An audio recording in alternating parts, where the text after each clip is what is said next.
So, hello everybody. Some of you know me, some of maybe not, but anyhow, my name is Paul Scorpin, and I'm sitting here in Andechs in southern Bavaria in my seminar room and healing center called the House of Lights. And it's a beautiful day in October, and about 2 weeks ago I returned from a 3-week stay on the island of Patmos. And I want to just give a short talk about why I offer seminars on Patmos, and what the seminar is about and what the island's about. So this was the longest stay that I've had on Patmos. It was 3 weeks because first came a German-speaking group, partly German, partly Austrian. And then after that, I had a short pause, and then I taught it in English to some Danish people and a Norwegian woman. And I've been doing this now for the last I've been offering these courses for the last 3 years. And I can only share with you that it seems that every time we do that course there, it's just increasing in intensity. Now, a little bit about the island. Patmos is a small island, 34 square kilometers big, and it's situated just off the coast of Turkey, about 80 kilometers away from Ephesus, as the bird flies. And it's a series of islands. Patmos is known to us largely because of the Book of Revelations, which is what I'm going to talk about shortly. But it is also an island which has been inhabited for at least 4,000, if not 5,000 years. We don't know much about the early residents from Patmos, but we do know about that the Greeks were there. And the Greeks were there even until the Romans came. And the Greeks built in Patmos, in what's known now as Hora, where the temple, where the John Monastery is. They built apparently they built it, they did, it's clear, a temple to the goddess Artemis, the favorite daughter of Ephesus.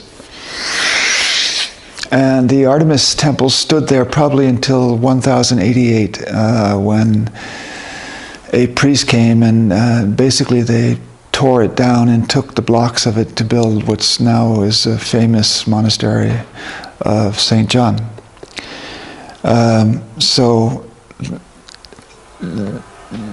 And down in Skala, which is where the boats arrive from Kos and Samos and Rhodos and Athens, which is the biggest city in Patmos, which is not saying much, there was an Apollo temple and what's called this place where they race horses. And when John was there, there might have been as many as 30,000 people there, belonging to the Roman army and families, of course. Even in Grikos, which is a small Taurus village outside of, there was a Aphrodite temple or Venus temple. They're not sure.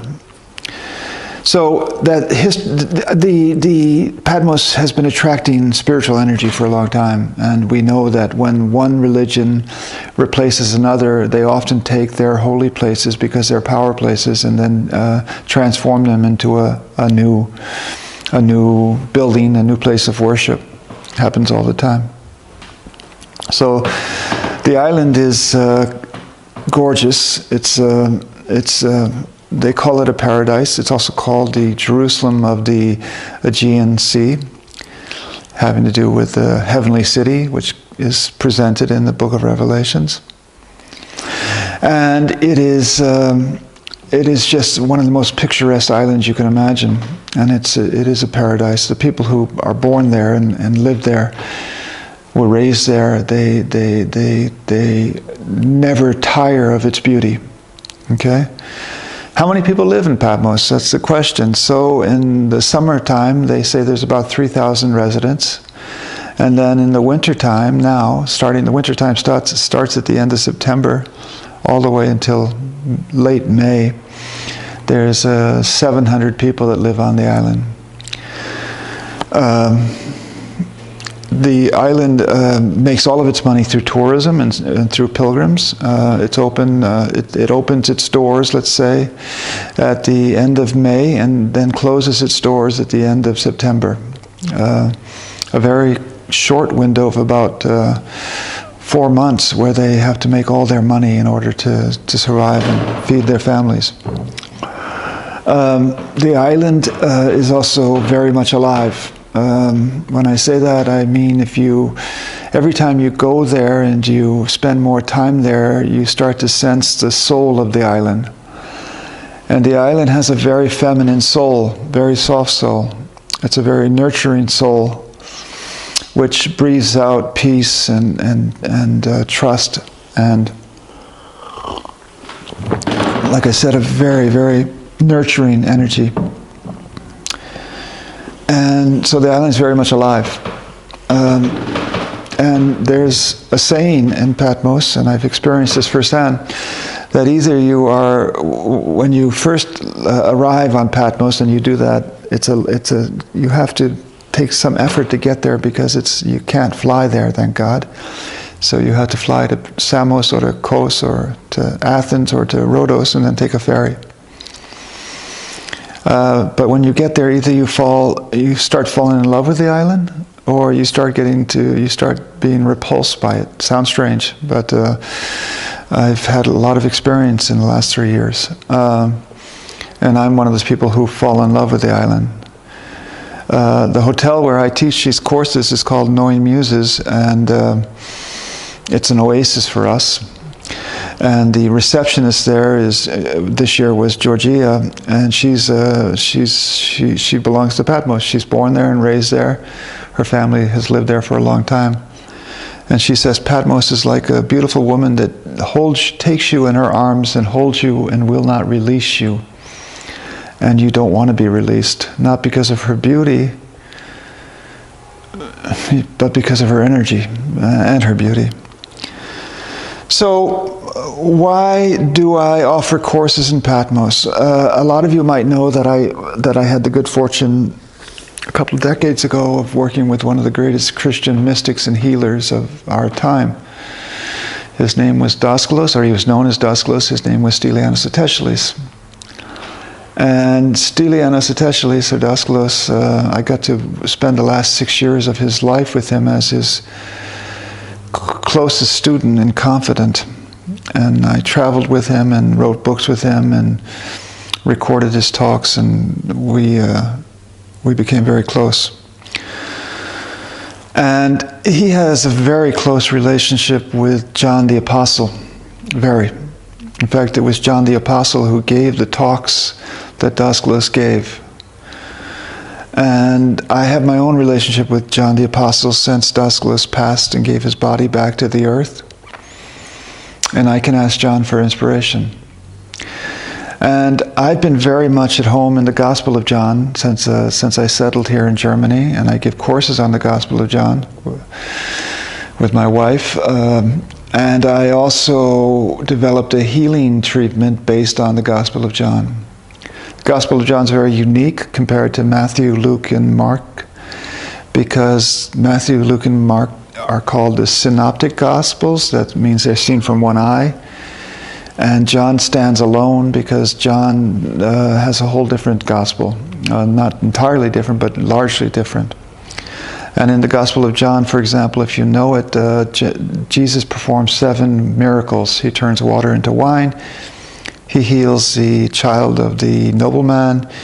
He heals the paralyzed man. He turns bread and fish into enough food to feed over 10,000. He walks on water. He heals the blind man, and he brings Lazarus back from the dead. And you also know that maybe that in the Gospel of John, he presents 7 I am statements. I am the bread of life, I am the light of the world, and so forth. And these pass really, they fit really well to the chakras. So I developed a treatment about 10 years ago, or John gave it to me. It doesn't make a difference. Which I call the alchemy treatment, where we pray, where a healer prays the seven miracles into the 7 chakras along with the 7 I ams. And also in the Gospel of John, Jesus heals always on the 6th hour or the 6th day, symbolizing a movement into the Sabbath. Okay, just before the Sabbath. Sometimes he heals on the Sabbath, which symbolizes completion, and it means that somebody's ready to go into a new state of consciousness, which is often the heart chakra, because of an illness like blindness and I know that about the Gospel of John. And then Dascalos told me, and this is controversial because a lot of people don't believe this, that it was John who wrote the book of Revelations. Why do we believe that? Well, we know that John was young when Christ went the way of the cross. John was maybe 16 years old. And after Christ was crucified, the Christians were being persecuted. And John was told by Christ on the cross that the Virgin Mary is now his mother, and the Virgin Mary was told that John is now her son. And so the story goes that John took the Virgin Mary and the Maria Magdalena into safety, and he took them to Ephesus, which was part of Asia Minor, part of the Roman Empire. And Ephesus was a booming city of maybe 250,000 people at the time, which all celebrated a goddess. And then it says so in the book of Revelations. And then Maria Magdalena might have stayed there for a while, and then she might have gone to the Provence. I don't know. The Virgin Mary stayed there, and they found her house, and you can visit her house, which I've done a number of times, not far from Ephesus. And the story goes is that John started to proselytize Christianity. He tried to convert, they say, the followers of Artemis into the Christian belief, monotheistic belief. And as a punishment, he got banished by the emperor to the island of Patmos. And a lot of us have this picture that this punishment was on a barren island, which was empty, and it clearly wasn't empty. There was many, many more people there than there are now.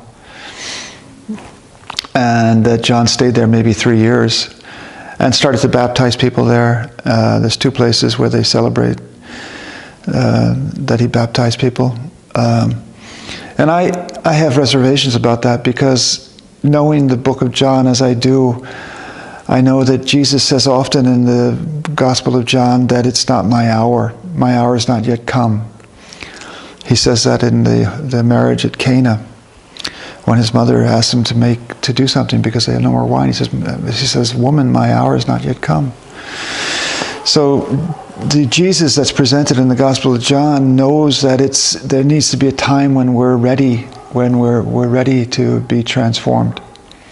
And you can't force that, and you can't just do it by baptism, and you can't do it by preaching. You normally reach a state of humility where you're ready to be transformed into love, which is your nature, through suffering. You know? Not only, but through suffering, or through hunger and thirst. So it makes no sense to me that John would be trying to convince the people of Ephesus that they should believe in Jesus Christ or in the one God and move away from paganism or polytheism. But anyhow, that's the way the story goes.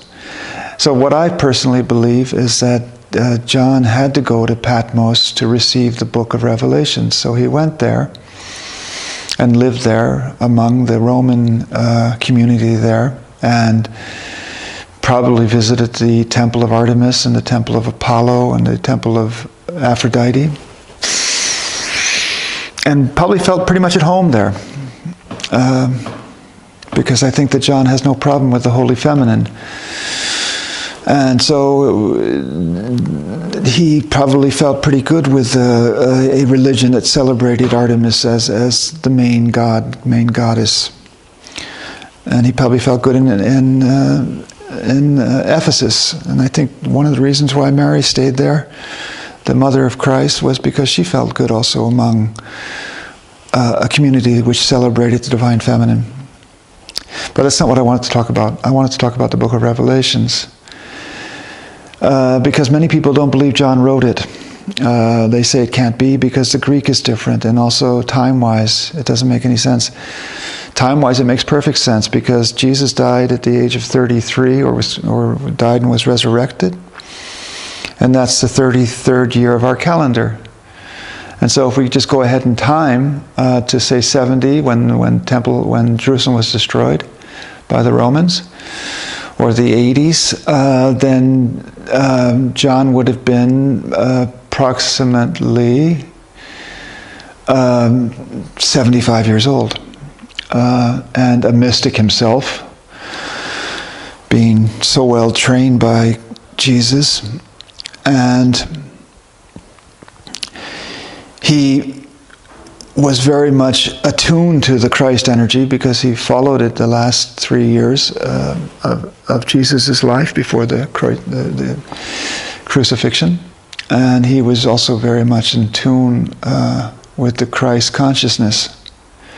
So he's the perfect riverbed to receive the book of Revelations. Perfect riverbed. And so the Christ came to him in a cave or somewhere on Patmos. There's a cave in its honor. And his handy scribe, Prochorus, was there. And as Johannes received these visions from the Christ and these messages from the Christ, he then spoke them out and Prochorus wrote them down. And who's to know why the Greek is so different? They say the Greek in the book of John is beautiful, and although it was probably written in Aramaic, I'm not sure John even spoke Greek. Philippos did. Doesn't matter. And they say that the Greek in the book of Revelations is not so beautiful. But Prochorus wrote it down, and maybe he wrote it down in a hurry, and maybe he wasn't fluent in Greek. It doesn't matter.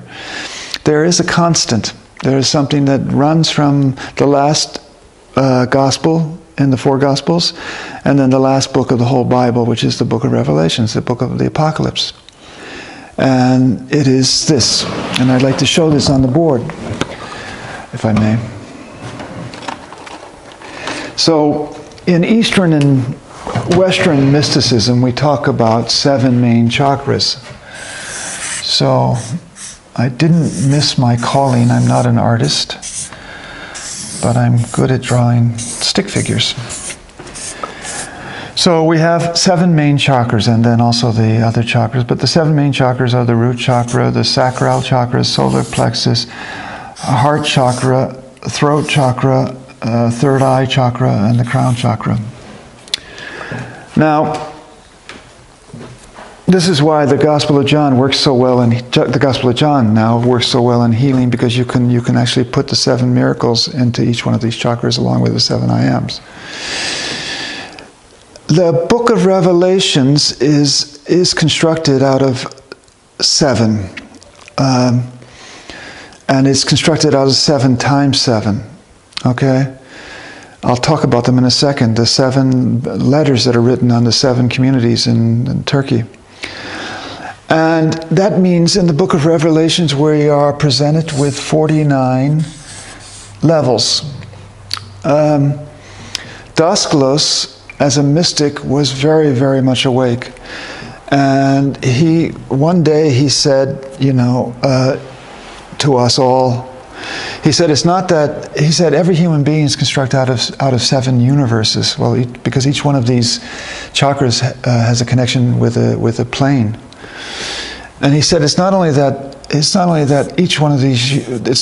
we have these 7 levels, but each one of these 7 levels is divided then into 7 levels. So here we have 7, here we have 7, here we have 7, here we have 7. You get my point.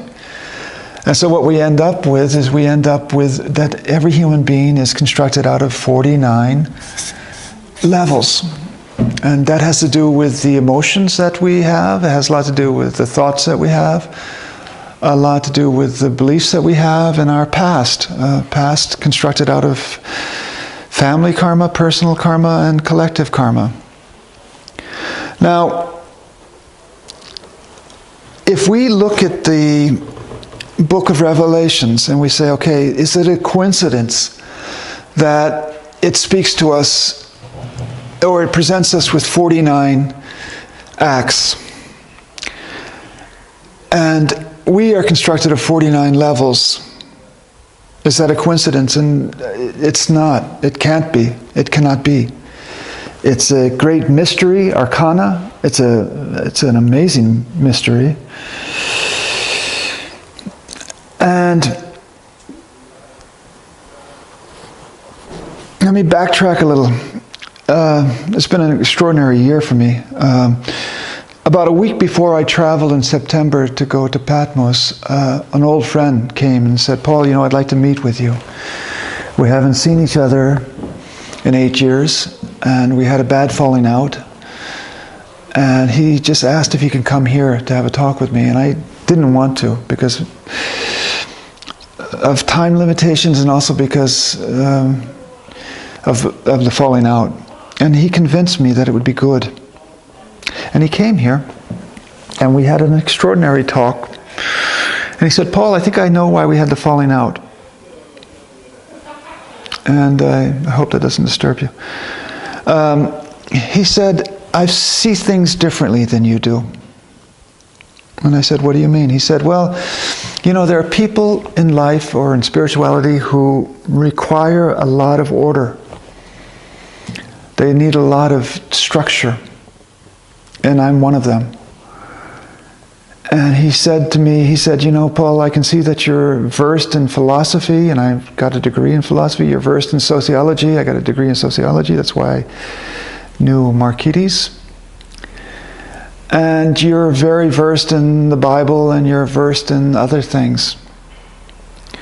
And that gives you a lot of security, and you need that as a teacher, and probably personally you need that." And I said, "Yeah, that's true."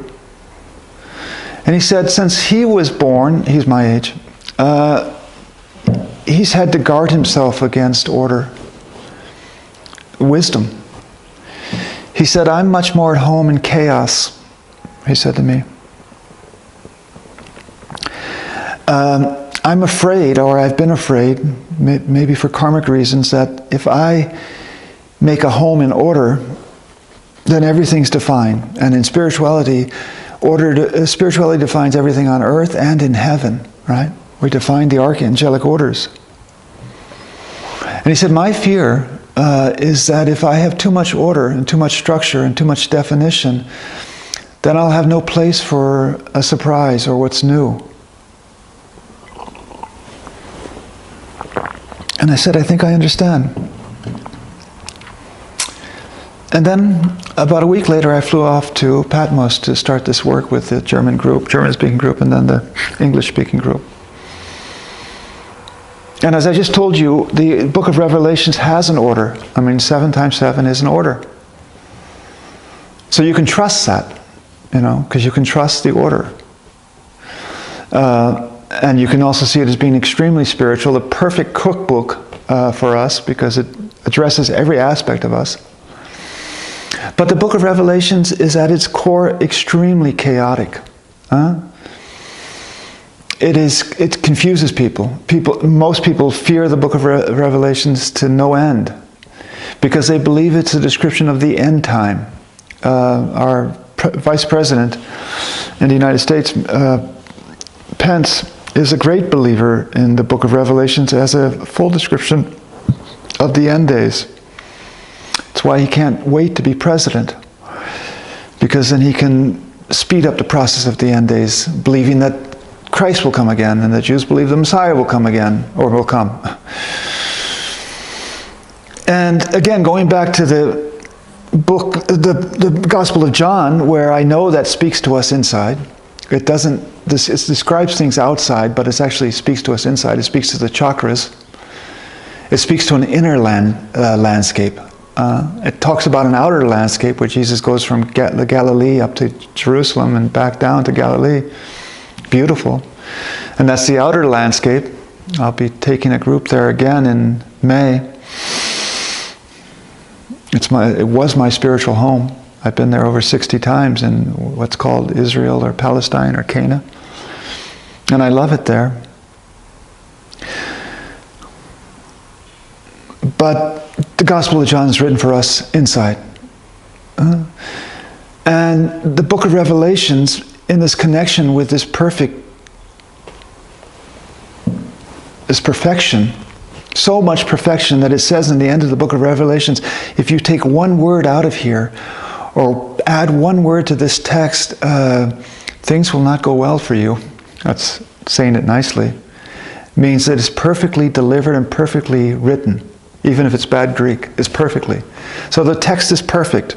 And I know that now. Because now I have so much respect for the book of Revelations. And it's only growing. Because I see what it does to people. And I see what it does to me. And I trust it and I surrender myself to it. So what happens then to the 7 chakras when you come to Patmos and take this course with me, and with John and with Thomas, because the skull of Thomas is there, and with Artemis and with Apollo and with Aphrodite, is the Christ energy writes 7 letters. This is the first. This is how it opens. And the 7 letters are written to the 7 communities, what's today in Turkey. Ephesus is one of them, Smyrna, Philadelphia, Sardis, you know them all. And you can visit these towns today. And the letters are written from Christ and delivered to John and then written down by Proclus.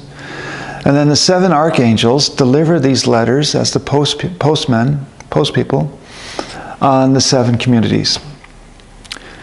And because this is inside of us, then my root chakra becomes Ephesus. And all my chakras are transformed into these 7 churches or 7 communities. And the letters start really nice. They start with a lot of praise. They say, you're doing really super. You're doing a great job, Ephesus, you know. And then comes the but. And then comes the critique.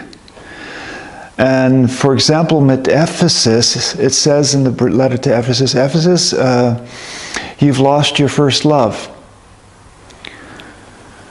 And why does the Christ energy say to the root chakra, you lost your first love? Well, the moment we fall out of the Garden of Eden, we fall into the root chakra. And our love for God in the Garden of Eden, we start forgetting it. And so this letter to Ephesus and then to all of the 7 communities, the 7 chakras in me, they're wake-up calls. It says, wake up. Something beautiful is about to happen. And so they start reorganizing themselves. The chakras reorganize themselves. And then what we do in the seminars, I read this to them and then I explain to them it's better to trust than to understand the book of Revelations.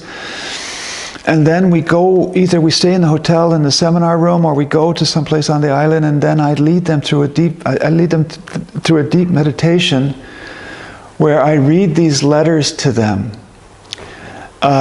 And that's getting powerful. It's getting even more powerful. It's getting incredibly powerful. Because I'm a riverbed for these letters, and then all this energy is coming through me, and it's flowing through me and from everywhere into them and into their chakras. And then we have a siesta, and then we make it back to the hotel, and then they break up into teams of 2, and I have these treatment forms planned in English and now in Danish. And they go off into their beautiful apartments. The hotel's paradise itself. Everybody gets an apartment with a bed and a living room and a kitchenette, and then a beautiful terrace that overlooks the Sea of Galilee. That's heaven. And then your partner will then read these letters by laying their hands on the 7 chakras. And phew, and that's the first day. And that's perfect. Well, then comes the second day. What happens on the second day? Well, man, you read that there's a book that was sealed at the beginning of time with 7 seals of wax. Boom, boom, boom, boom, boom, boom. And there's a big discussion. Who's worthy to open up these seals? Because under these seals, we don't know what's there. Only God knows what's there. And then comes the Lamb of God, Christ energy, and says, I'm worthy. And then the Christ energy starts opening these seals. And these seals open what's called the original powers in the chakras. Since the moment we incarnated, the universal energy in us has been sealed, closed. That we can have a very personal process here on earth. And if these primordial energies in the chakras are always active, then we can't have something personal. And the whole reason why we're here is to have something personal until this day that the Christ energy says, okay, you're going to have a cleaning from outside in. I'm coming to that, or John comes to that. But in order to do that, we're going to release the primordial energy in the 7 chakras, that the cleaning will start happening from inside out. And so 4 horses start to be released. A horse is released from the root chakra, a horse is released from the sacral chakra, a horse is released from the solar plexus and from the heart chakra. They have colors: red, white, black, pale. And it continues. And then suddenly you have this cleaning coming deep from within the powers inside of you, thanks to the Christ energy, which has opened the seal. And then, again, we do a meditation, and then we do a treatment on that day. And then the third day, something extraordinary happens. And then we read about it that there are 7 trumpets.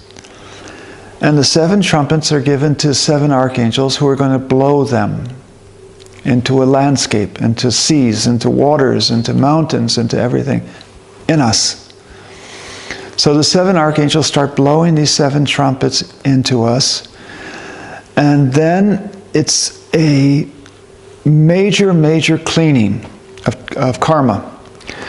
So much so that it says there on the 3rd day, I get emotional when I talk about this because I see how beautiful it is and how true it is. What I'm saying, I believe to be true. But what Trump says, he believes this to be true too. 1/3 of us will pass away that day. It's described as the stars in the heaven fall into the sea, the mountains fall into the sea. 33% of us. The fish and the animals in the sea die, 33% of us.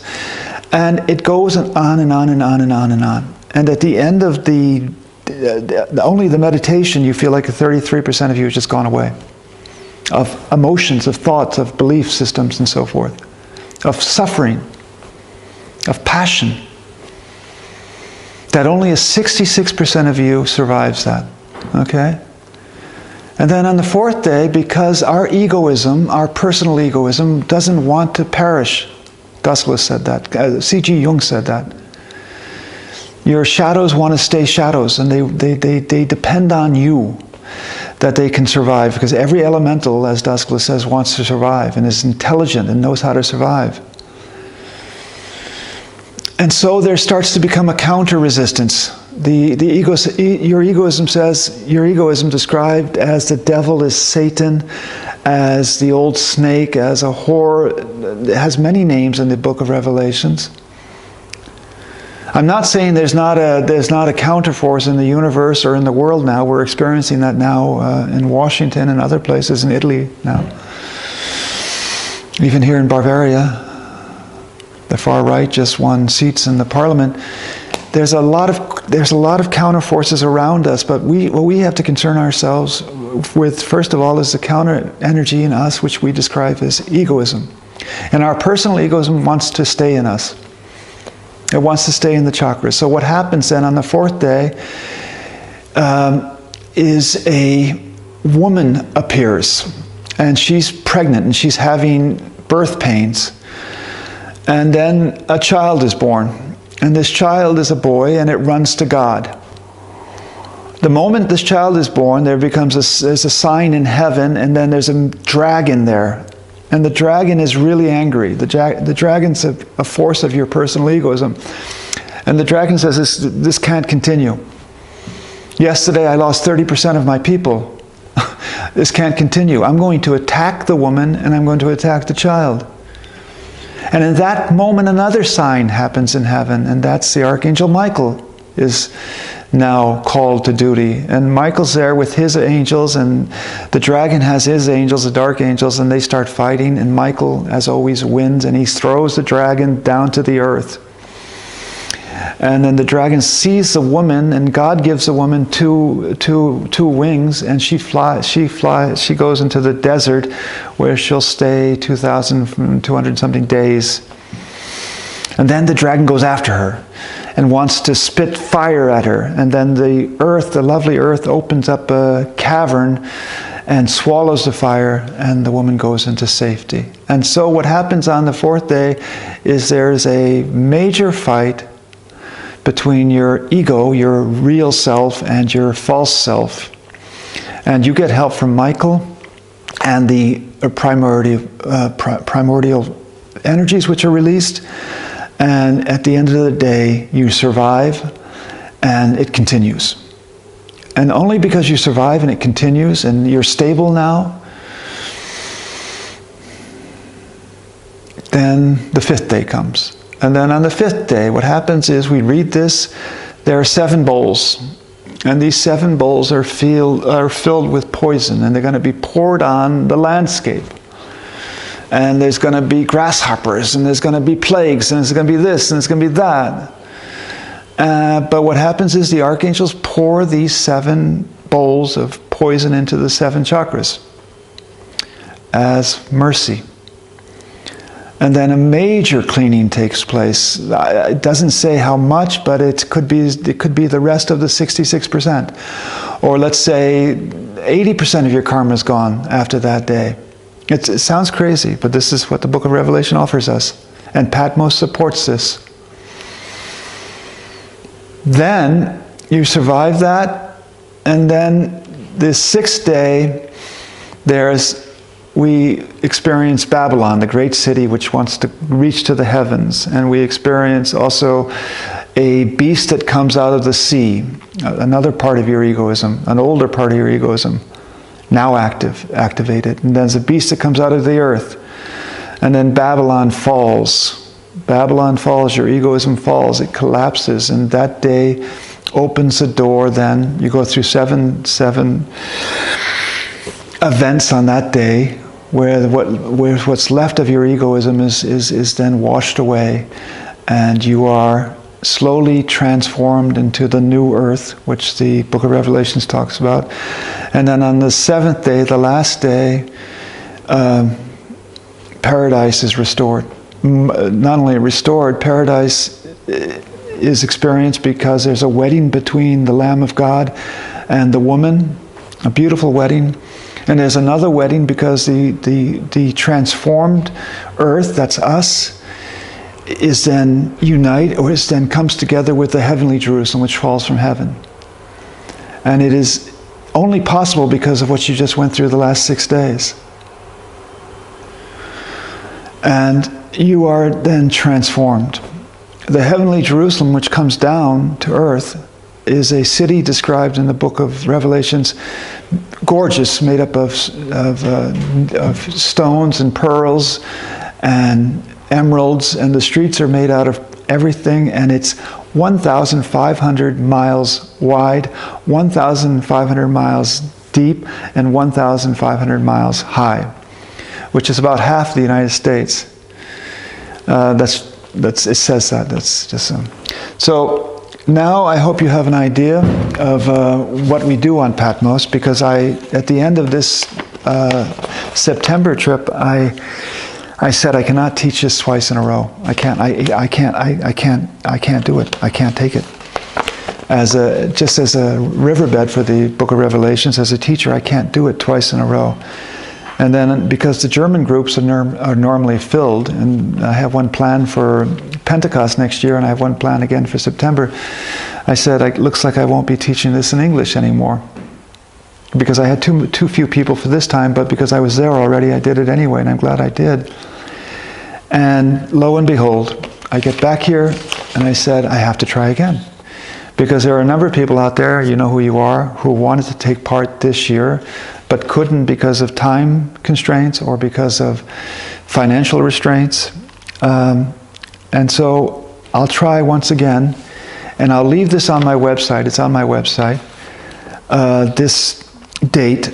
I'll be on the island for Pentecost, teaching it in German, and then I'm taking a week off somewhere, either on Patmos or Leros or another island, just to restore myself, and then I'll be back on Patmos to be teaching the Book of Revelation, diving into the depth of the Book of Revelations on Patmos.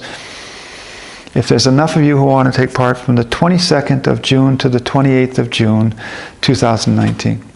Like I said, I'm going to leave this on my website until maybe Easter time, and enough of you respond, then it'll stay there, and we'll see if enough of you want to go through this in English. Even the Danish people said, you know, Paul, the Danish and the Norwegian people said at the end, they said, are you going to offer this again in English? And I said, I doubt it, because look, you're too few. And they said, it doesn't matter to us. We're going to come again next year, and we'll take it in German, even though we don't understand German. And even now with the German group, this September there were, I think, 12, and 7 of them were repeaters. One of them has now taken it 6 times, the course on Patmos, and she lives there. She decided to stay there. She went into early retirement to stay there.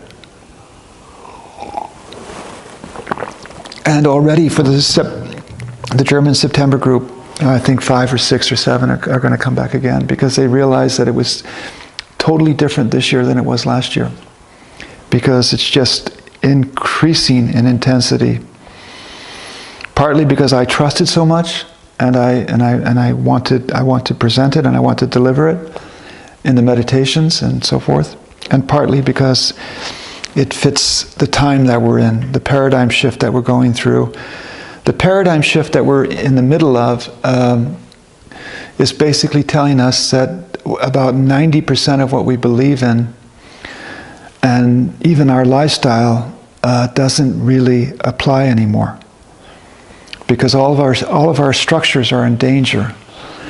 And again, I'll remind you, if all of our structures are in danger, and all of our structures are stored within the 49 levels in the 7 chakras, 7 times 7.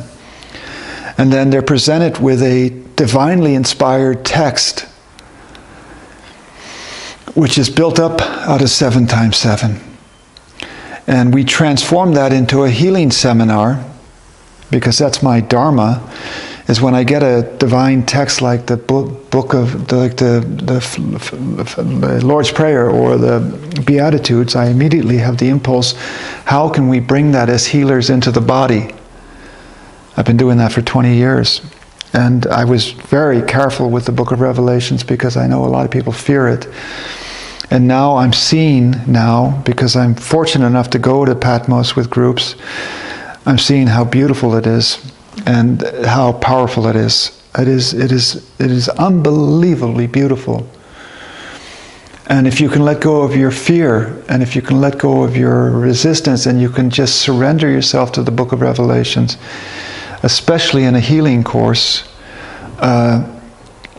you're going to experience a huge mystery, that is going to actually free you from as much as you're ready to let go.